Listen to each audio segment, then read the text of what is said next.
Well, some analysis now of what these results may signal for the campaign to come. Here is NewsHour political editor Christina Bellantoni and Stuart Rothenberg of the Rothenberg Political Report and Roll Call. Stu, we heard a little conversation just then about how different Iowa and New Hampshire are, but flesh that out for us. The electorate in Iowa, we know less socially conservative, but what are the other differences?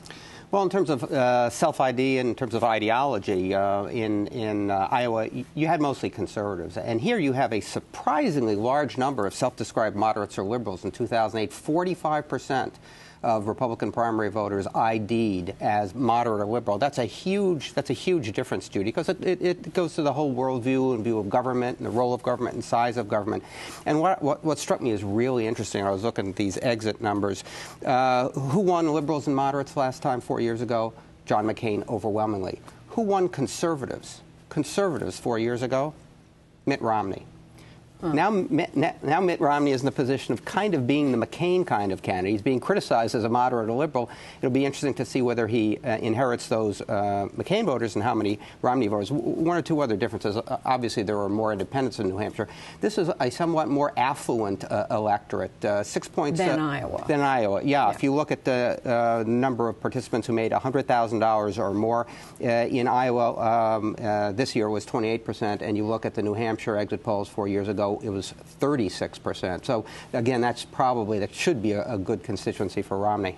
Christina, remind us how well Romney did. We know he lost to John McCain 4 years ago, but what did he show 4 years ago? Where did he do well and not? He came in at about 31%, and most counties he came in second to John McCain with between 20-25% of the vote, and pretty much even his worst county was 19% of the vote. And so that signals these are voters that are very familiar with him. They saw him because he governed in nearby Massachusetts, and so that's where we're really looking tonight. Particularly, can he do very well in those areas where he performed not so well in last time, but they know him. And one thing that I noticed a lot on the campaign trail this fall, seeing him campaign in New Hampshire, was that they were telling him he's a better candidate this time around. They're familiar with him, and they actually openly say, hey, Governor, we think that you've improved as a candidate, and that's one reason why I think he's standing strong. And those numbers, are the numbers that he had 4 years ago going to be the standard by which he's measured tonight? Well, I think turnout's going to be probably bigger for the Republican side. I mean, it's still yet to be determined, but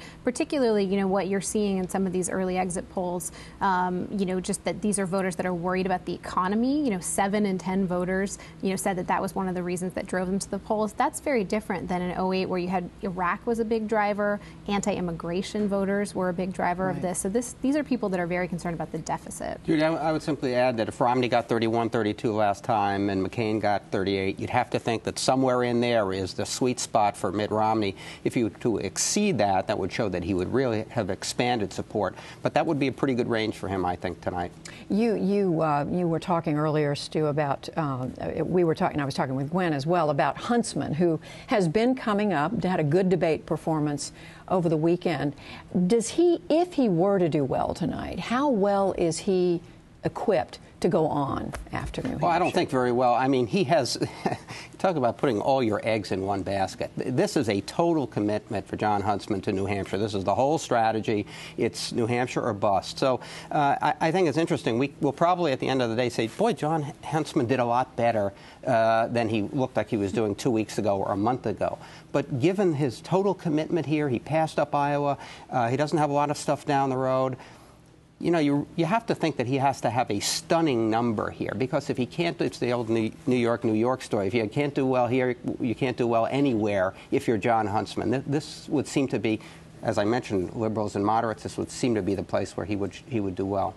Christina, what else? Obviously, we're looking at the numbers. We'll be watching for the numbers all night. But what else should we be looking at in tonight's results? Well, I think a couple of things. Ron Paul is very organized in the state. He got 8% in 2008. And the crowds that are coming out to see him, it was interesting what Gwen was saying about the vigor and sort of there not being all that much energy over the last few days. But over the last year, he's spent a lot of time in New Hampshire. And he's not just getting the sort of standard young person or libertarian-leaning voter. He's also getting a lot of strong Republicans that are curious about him. him. So that I'll be looking at, certainly if he can turn that around and use the organization that he helped build in Iowa, use those same tools to do better tonight. How much should we look at, to either one of you, how many Democrats turn out to vote and independents in Iowa? I mean, this is something there's been a lot of conversation about the last few days. Well, you're not going to have Democrats. You're going to have independents. So 37% of 2008 Republican primary voters were independents. It's a big number. I think in the past you would have thought, well, Mitt Romney should appeal to kind of swing voters, the more moderate voters. Maybe he'll get independents. But Huntsman is certainly appealing to independents. And, independents as a group are incredibly quirky. They're a complex mix. There's not just one kind of independent. So I can imagine Ron Paul getting some independent support for people who are not strong partisans otherwise. But they traditionally have been a very important part of New Hampshire primaries. I mentioned Democrats because we heard from Andy Smith that there are some Democrats who are turning out for Huntsman. Right. So. That certainly will happen a little bit. And you've seen sort of anecdotally in a theme, even in the piece that we had on Monday night about these voters that are undeclared, very disappointed with Barack Obama, sort of maybe turning to the Republicans for a different answer. And I think that's where you're seeing the Obama campaign. They're trying to do a little organizing tonight, even though he's uncontested on the ballot. They've got Joe Biden speaking to House parties. They're making sure that their people sort of show their support for him, because this is a swing state in the general election. Well, we're going to be talking to the two of you all night. Cristina Bellantoni, Stu Rothenberg. Thank you. Thanks, Judy.